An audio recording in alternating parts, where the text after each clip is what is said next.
Hello, you're listening to Sending the Experts with Georgina Durrant. This podcast is all about teaching and supporting children and young people with special educational needs and disabilities, SEND. My name is Georgina Durrant. I'm the host of this podcast brought to you by Twinkle SEND. As a former teacher in Senko myself, I wanted to create a platform to share some of the amazing things that my guests are doing to support learners with SEND. So whether you're listening on your commute, tuning in whilst walking your dog, or curled up on the sofa with a nice cup of coffee, thank you so much for joining us. In this special Christmas episode, I'm very, very excited to be joined by Elora Dodd. Elora is an autistic comedian who uses her unique perspective to spread joy. She also enjoys spreading understanding of autism to her 500,000 followers online, and you can find her under her name or her digital pseudonym online Room Schoolhouse. Hi Elora, how are you? Hi Georgina, it's so good to see you finally. You too. So tell us a bit more about what you actually do and how you got into being a comedian, because it's really cool. Well, that has a lot to do with my digital pseudonym, Online One Room Schoolhouse. When the pandemic started, I had just recently left college because it wasn't working for me. I realize now it's because I'm autistic, but I didn't know back then. Yeah. And I had time on my hands and I was an emotional wreck. And a lot of other people were stuck at home. So I just decided to start live streaming history lessons.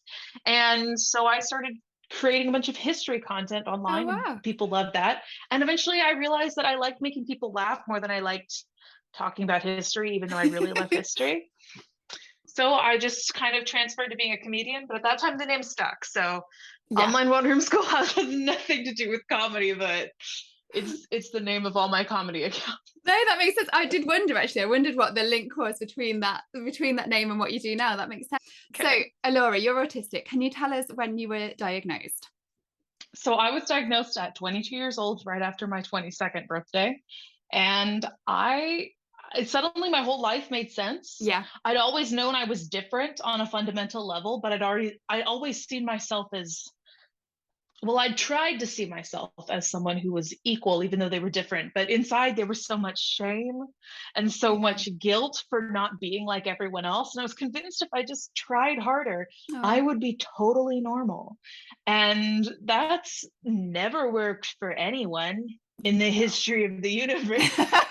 No. So when like autistic or not, everybody's got something weird about them that they can't hide. And that's just life. But I really tried, and it messed with my mental health to an extreme level. So I'm finally learning how to be a mentally healthy adult at 22, 23 years old, because I never had the chance to learn before, because my whole life was defined by trying to change innate details of myself that can't be changed. Yeah. So I'm doing much better now. Brilliant. And I really enjoy it, but also because my life has had such a great, massive turnaround since I got diagnosed, I really want to help other people. So I talk a lot about autism. Yeah. And I really want other people who might have been in issues that I was in to be able to get diagnosed themselves. Yeah. That's brilliant. So hopefully people watching you can sort of relate and think, oh, wait a minute, perhaps I'm autistic, and then get that diagnosis earlier, perhaps, and understand themselves better. Brilliant. So you have a huge social media following. You've got, I believe, 405,000 on TikTok. Is that right? I think we're up to 410,000. Wow. And I think you're going off the numbers on my Twitter bio, which I update approximately never.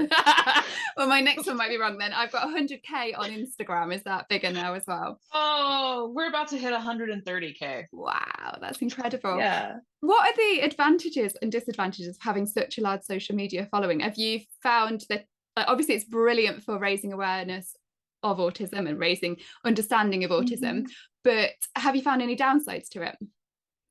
Well, yeah, it's an intensive job. I mean, I think probably going to the Olympics is harder, but I compare it to going to the Olympics in the sense that it's not something you can just turn on and off. Yeah. It's when you're being a digital creator, it affects every part of your life. So you have to learn how to have really strong boundaries or else it'll eat you alive. It has to do with how you live and how you spend your time and how you spend your money and where you go. And that's great if that's something you're into. But you just have to be prepared for that. Yeah. you know, like if you're training for the Olympics, it is your life, even though it's Yeah. technically kind of your job, but more realistically, it's a lifestyle. Yeah. Being an online creator is like that because your phone is in your hand, and so your job is with you everywhere you go, Yeah. No escaping all the it. time. But you know this, you're a podcaster. Yeah. So this is our Christmas special, hence the awful Christmas jumper that I'm wearing. So I'm keen to talk about Christmas and supporting autistic children in particular and young people over sort of the festive period. As a child, just when you were a child, how did you find Christmas? What was tricky about it? What was tricky about Christmas? I mean, let's go with the basics. I don't think this is just for autistic kids, but Mm-hmm. Christmas is just really hectic. Yeah. And whether you're an adult or a kid or autistic or not, it can get really overwhelming because there's just so much going on. And as an autistic kid, I definitely felt that. Yeah. It's a No, that lot. makes sense. In terms of sensory issues, I know we spoke about this via email when we're talking about Christmas. I know Christmas jumpers, like sequins, costumes, that sort of thing can be hugely irritating and annoying for everybody, but in particular, perhaps some autistic people. What are your experiences from like a sensory point of view of Christmas? What would your advice be for like parents and teachers of autistic children trying to be aware of like the sensory side? I mean, there's a lot. There's a lot that happens sensory wise. And I'm just getting to the point as an adult of actually discovering where my sensory issues are. Yeah. Because as a kid, especially if people don't know you're autistic, you're just told, deal with it, deal with it, deal with it. So you're trained through shame and humiliation to never pay attention to where your discomfort is actually coming from. Yeah. So as an adult, you're supposed to figure out how to handle yourself and how to live your life maturely. And you have no idea how to do basic self-care tasks. Like other people might know this sound is annoying me, so I'm going to stop it. But I was so in a haze of just don't pay attention to how you feel that I just knew I felt really bad, but I didn't know why. So as an adult, I'm learning all these sensory things, and I can make quite a list of things I dealt with as a kid. First off, like you said, clothing. Yeah. I know at Christmas time, so many people want to put their kids in those super cute outfits that they can take amazing family photos in. But let's just list a few things that are on those outfits. Yes. Well, let's start with the basics. Maybe there's tags. Maybe the fabric is scratchy. A lot of sweaters are made with thicker yarn that isn't particularly soft. Yes, It's just meant to look colorful. This one is exactly like that, Elora. It's awful. Oh my gosh. I didn't have a Christmas outfit. I just had this green dress. And then I thought if I put a corset on, it would look formal, but I just look weird. No, not at all. And as we were saying, I think I brought the Christmas for both of us. I mean, I look gorgeous, but also weird. Oh no, seriously though, this is a side note. I got corsets because of deep pressure. You know how weighted blankets can help you because of the deep pressure. Hugs, your dog sitting on your lap. And so I got these corsets. They're really high quality. So, and they're not meant for waist training. So they're not trying to squish my organs. They're just really nice fashion corsets. And they do. I'll wear them in public and they help. Yeah, that's really not interesting. All the time. Not every day is a corset day. Some days are not corset days.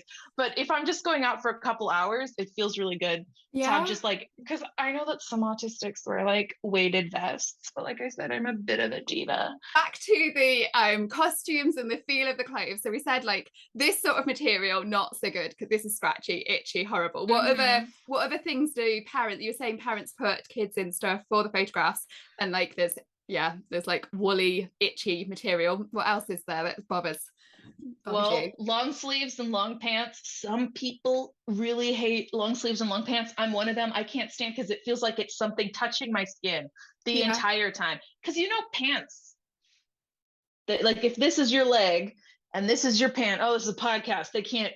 Oh no, they'll see you. No. Well, the video, those if you're listening to the podcast now and you're wanting to see what Elora is doing, if you head over to YouTube, you'll be able to see. Here's your leg, and here's the pants material. All day long, it's going. Sorry.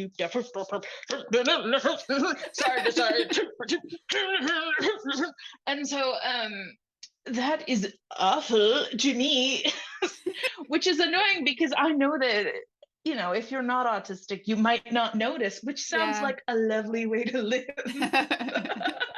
But I don't have that luxury. So long sleeves and long pants can be really annoying. I wear shorts all winter long, not all the time. Yeah. Like I have pants, but if I'm just popping over to the grocery store, I'll wear shorts a lot. Yeah. And I must point out as well for our listeners in the UK, so pants, we say trousers for pants. Pants for us are underwear. So we're obviously meaning Amazing. trousing. She's talking about trousers. So when that's get lost in translation there. I Right. also go. Also, like a lot of times we want things that are sparkly, so there's sequins, Yes. or there's just glitter like glued to the dress, or there's like an overlay of fabric that's covered in glitter, or there's rhinestones, and those, it's like wearing tiny knives. Rhinestones are like wearing I grew up tiny as knives. a dancer. Oh wow. And I would do dance recitals, and I always, whenever I got my dance costumes, I would be not super pleased if they had rhinestones in the armpits, because it just feels like a cat just clawing at the underside of your arm. I dealt with it. It's not like you have to wear those for super long, but those were not something I'd wear for just convenience. Yes.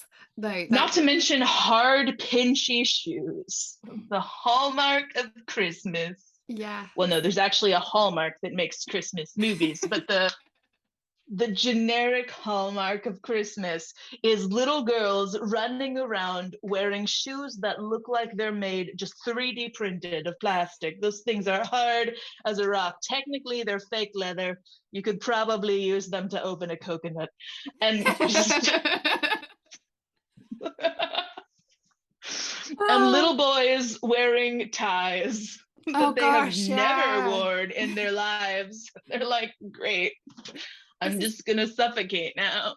Yeah. And those like little waistcoats as well. I've done it as a parent. I've put my kids in these things. I'm feeling really bad. But like little waistcoats as well. They're not great. You know, those little, that you put them, and hats, lots of Christmas hats. I can imagine it was annoying for me.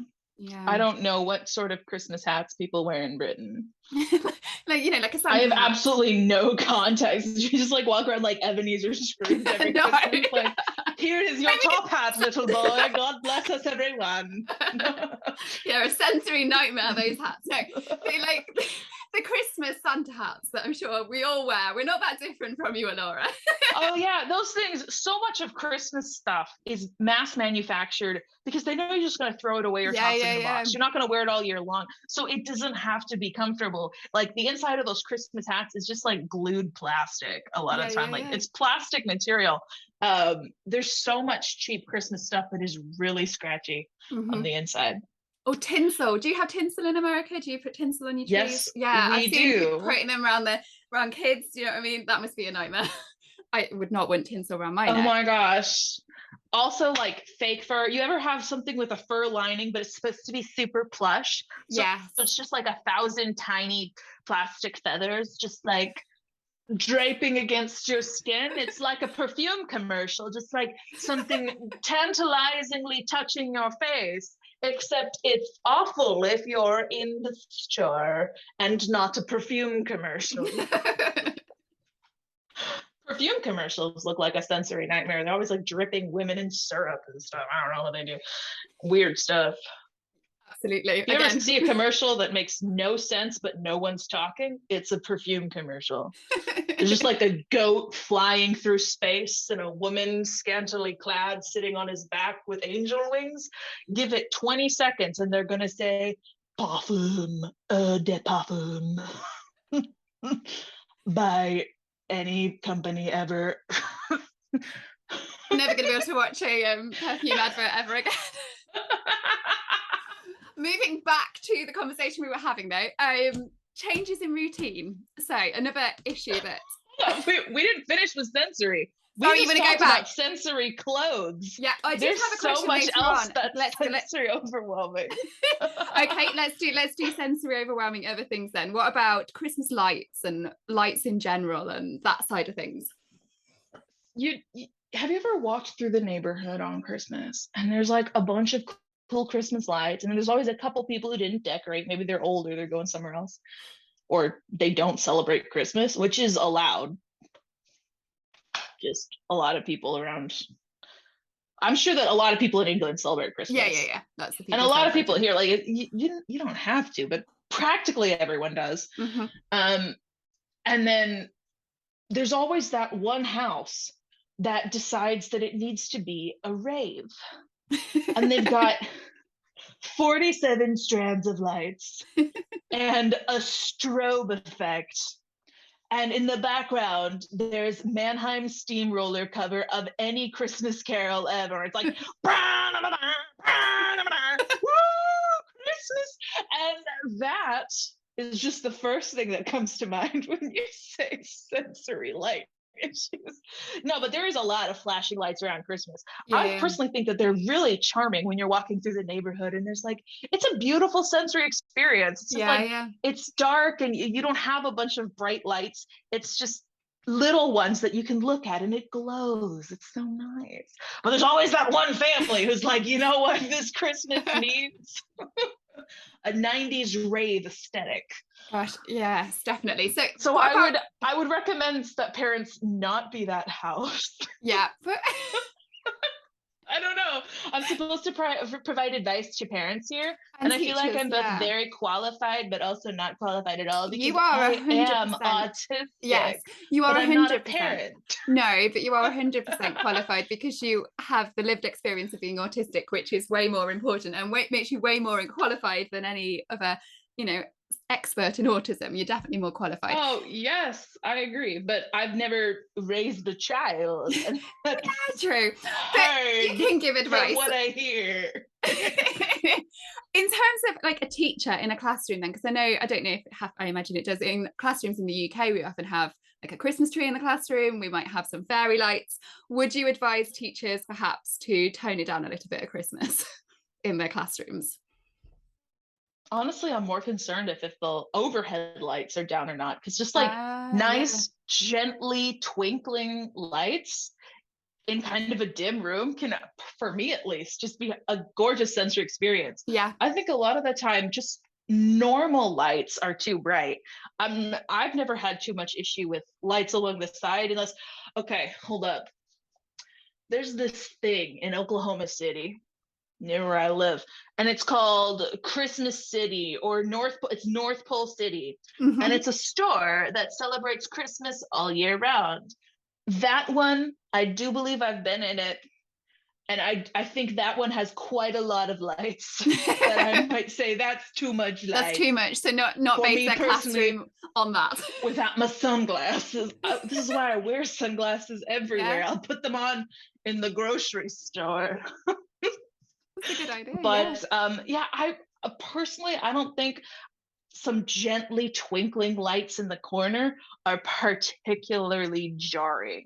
Yeah. I'm more concerned with the overhead lights and the music. I love Christmas music. I really do. But if you're trying to hold a conversation in a room and there's 20 other people in the room, and there's also Chuck Berry singing Run, Run, Rudolph on repeat, that's a lot. It's a really good point. I think it's something people need to be aware of, isn't it? Like around Christmas time, thinking knowing the children, I suppose, in their care as well, maybe asking them, like you said, for you, twinkling lights that are gentle is a lovely sensory experience. For some it will be, for some it won't be. And I suppose it's asking children what works for them, what's nice for them, and what is too much for them, perhaps, so then they can help decide what that environment's going to be like for them. I think a good rule of thumb might be to think of having something with you that helps deal with sensory issues, like maybe sunglasses or noise canceling headphones or just earplugs, and then ask yourself, would it make a big difference if I were wearing sunglasses? And that can help you tell if the room is like really bright or not, because everyone has a different baseline. But just if you're concerned about whether the room is too bright for your kid, just ask, would it be useful to me to have sunglasses? I mean, it might make it nicer. Okay, maybe this room is a bit bright. Would it help if I had noise canceling headphones? It might. Okay, this room might be too loud. Just ask yourself, if you took it down a notch, would that be convenient and useful? And if so, then it's probably necessary for your autistic kid. Of course, every kid is different. Yeah, you know. absolutely. Yeah, that makes a lot of sense. Any other sensory, before I move on to my other question, because you did say I hadn't finished the whole sensory experience of Christmas. So is there anything else sensory wise that I need to be aware of? Everything sensory wise. Christmas is full of new experiences, and new experiences are always going to be full of new sensory experiences. Yeah. Like, have you ever been to a living nativity and they've got like a live camel? I'm just Not saying, I've not been to one with a live camel. You don't? I live in Oklahoma. We have weird farms all around here. There's like an emu farm. There was an alpaca farm. We've got alpaca farms. I know we have a gator farm somewhere in the state. I'm not sure how that would work. We just have weird. No, that's a terrible idea. Don't bring that into the nativity.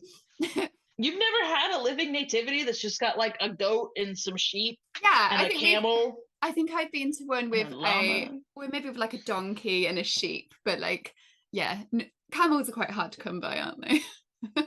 Not around here. I mean, we don't just see them going down the road usually. You forget that in the United States, there's more space to fill up with weird stuff. Like camels. You're all crammed together in that island, so you've got to be selective. We had more space, we would get the camels. Here in the Midwest, anything goes. I've ridden so many elephants in my life, you don't even know. Seriously?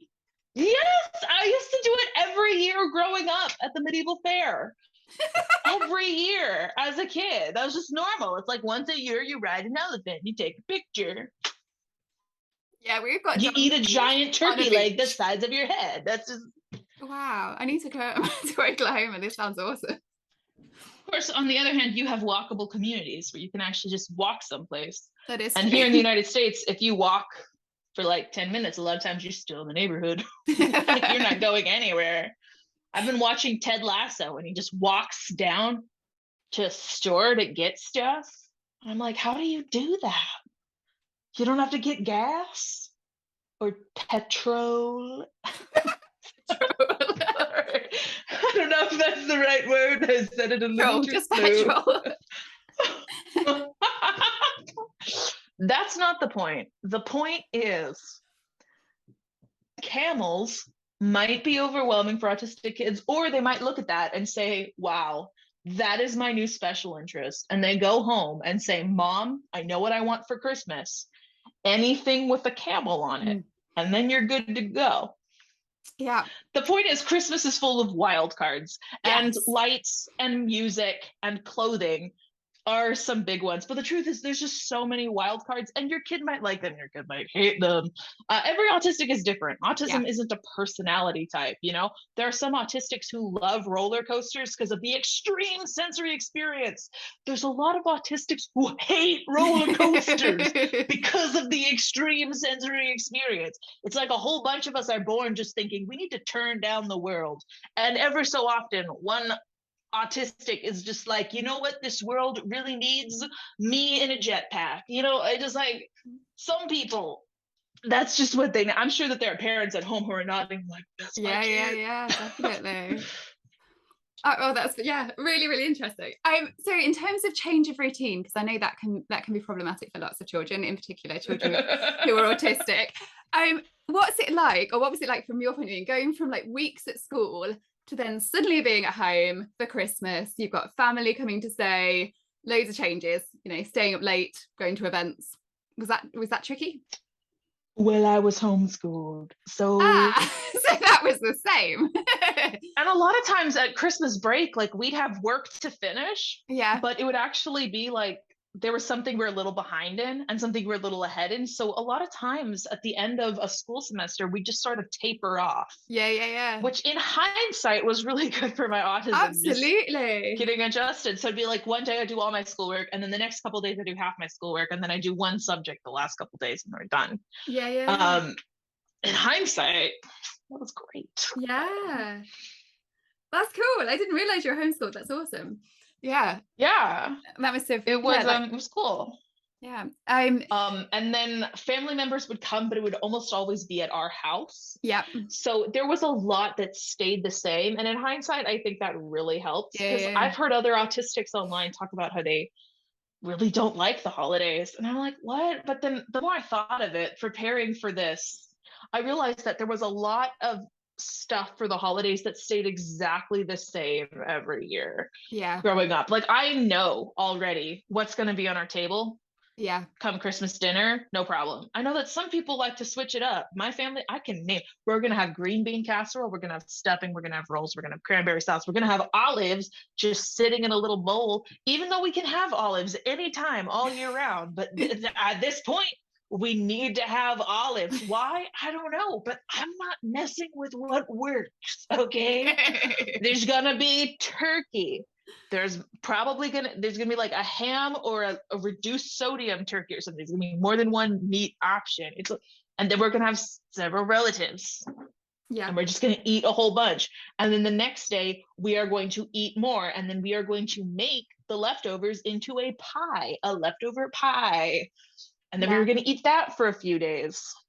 Like, I know the schedule, and that's just the food. I know the food schedule. Christmas morning, we wake up and we have like this egg casserole thing and also a Swedish tea ring. Like, I know the exact dishes we're gonna have, at what time, what the schedule's gonna look like. I can tell you who's gonna sit in what chair. Yeah. So Like, yeah, your advice so potentially is that to keep is, I suppose, there's a big change in terms of day to day, but it's not a change each year on year, it's the same each year. yes. And so I can't speak to parents, because I know that there's a lot that is out of your control. Yeah. Maybe you need to go across the country and visit family there, and they can't come to your house. Yeah. I'm not saying you should do everything like my family does, but I think that there's a real value in holiday traditions. I know sometimes parents can be like, why can't we change up the traditions? I don't understand why they're so important to the kids. Yeah. But I think to some kids, it gives them a level of control over the situation. Yeah. We know XYZ is going to happen at this specific time, and this is how it's going to go. And it's good for autistics to have a certain level of predictability. Yeah. And if you can't provide that level of predictability by consistency year by year, there's no rule that says you can't just tell your kid. Yeah. You could make like a little Christmas binder for your kid. Mm-hmm. You could print out pages with pictures. Like, you could have a little calendar. And if your kid doesn't read, it could be like a little symbol for every day of December that you have a party on. So the kid can look and say, today we have no parties. Tomorrow we do have a party. I will be prepared for tomorrow. I don't know why I'm talking like that. No kid speaks like that. You could have a page that has what's going to be on the menu for Christmas dinner. Yeah. Just so the kid knows that we're going to have turkey and rolls and pie and whatever. You're like, oh, okay, got it. We know what we're having. I think that a lot of the things for kids, especially like autistic kids, that causes problems is just that autistic kids are already so out of touch with any sort of control over their environment. Yeah. Because the world isn't built for us. The world is built with everything, levels of light, levels of sound, textures, whatever, that don't really work for us. So your kid is probably already feeling a bit out of control, and then you change everything you eat, everything you wear, everywhere you go, and everything you do, and your kid probably gonna feel a bit overwhelmed. Yes. But I think a binder or a dry erase board or something, so your kid can see, I know, even just one of those paper chains where you tear off a link every day until Christmas. So your kid can see how long until Christmas. Even something as simple as that can work. So you could let your kid know ahead of time what food you're going to eat and where you're going to go in the schedule. Some other things you could put in that binder or wherever you're doing this, if you want to do it, is what family members are coming, with a little picture of the family members so they know who's coming. Things like that. And what's going to happen on Christmas Day, what the schedule is, it doesn't have to be super sharp, but it could be like, we open stockings and then we eat breakfast and then we open presents. Yeah. It doesn't have to be super complicated, but just if the kid knows, okay, breakfast is in between stocking and presents, that can make a big difference. Yeah. You could tell your kid in that binder, if there's any days that they have to wear special clothes, so they can pick them out ahead of time, so they can find clothes that they like from their closet that still look special, things like that.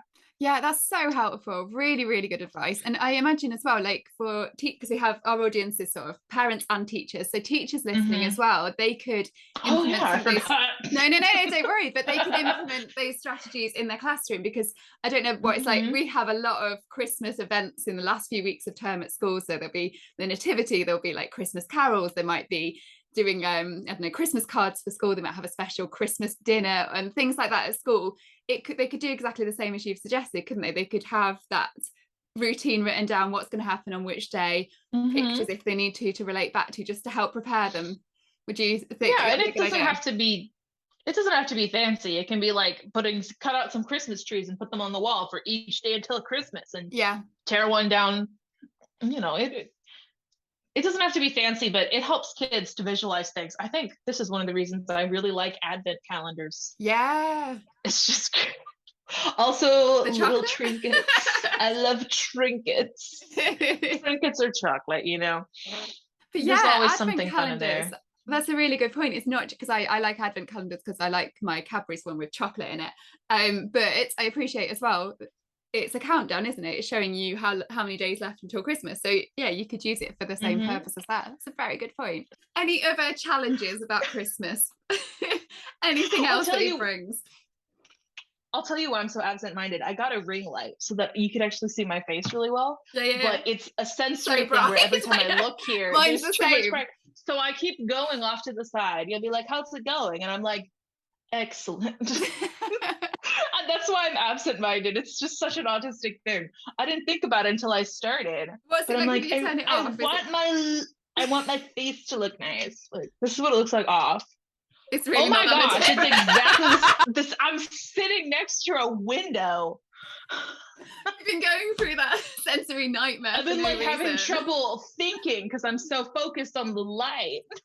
And it's freaking window next to me. One more time. What's the question? Are there any other challenges? Are there any other challenges that Christmas brings for autistic children that I've not thought of? Well, let me think. Well, we've talked about how it can be very different sensory wise. Yeah. But one thing I didn't touch on is when you're cooking a bunch of food, the entire house smells drastically different. That's a good point. Or you're lighting candles, or you bring in a live Christmas tree, which is now dead because you killed it, or whatever. There's a lot of new smells around Christmas, and it's easy to overlook those. Yeah. If you're not someone sensitive to smells. Yeah. But I would just encourage people to maybe limit them. Or, you know what? COVID's still around. It's a beautiful time to get an air filter, because a lot of those have what's it called? Activated charcoal, I think, is the kind of filter that actually gets rid of odors as well. So just having a little air filter, it's good for your health. And it can also help keep your entire house from smelling like turkey for the whole day. Maybe just let it smell like turkey for half a day. A little air filter never hurt anyone. A bit of ventilation as well. A few windows open just to waft that air through. Isn't it cold in winter though? Well, yeah, it is quite cold. I'm like, I feel like Britain is also cold. It is, yeah. It's because we're recording the Christmas episode in October, so I'm actually quite hot in this jumper. As soon as this is over, I'm getting into my pajamas, which are significantly shorter sleeve. I take naps. That's the fun thing about working from home on my own terms. Being an online creator is just really great for me as an autistic person, because I can just take a nap every day. That's Cut awesome. That. It doesn't even have to do with autism. It's good. It's great for my autism, but I feel like there are so many people out there who are not autistic who would just really like a good nap every day. That's really good. Yes, I would love a nap. So lastly, as it's our Christmas episode, before you go, what's your best Christmas joke, Elora?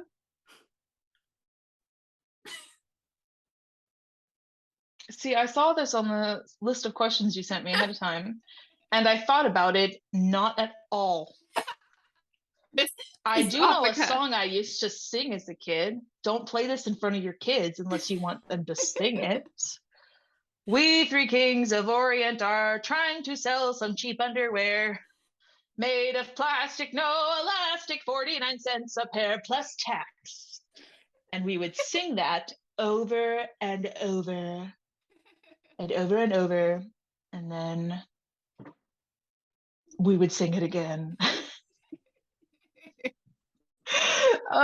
You have been such a brilliant and hilarious guest. Thank you. I don't think I've ever laughed so much on a podcast. Can you share? I'm sure there'll be lots of people thinking, wow, I need to look this lady up. So can you tell us links to your social media, your website, etc.? So I'll put them on the podcast thing as well, but if you could tell people them, that would be handy.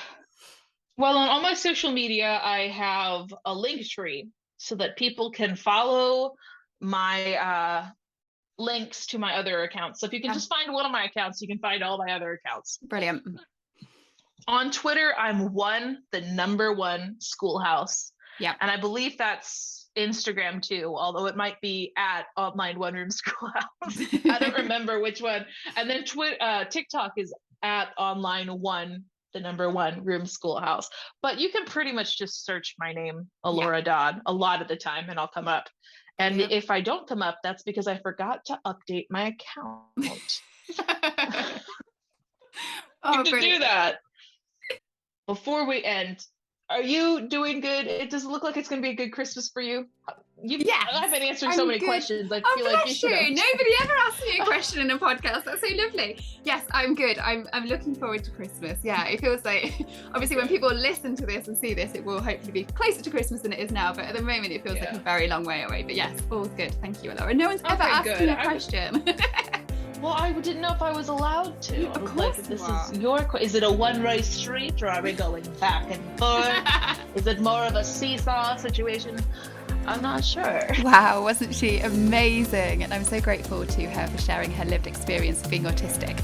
She gave such brilliant advice to help us support autistic children and young people over the Christmas period, as well as just being such a fantastic comedian.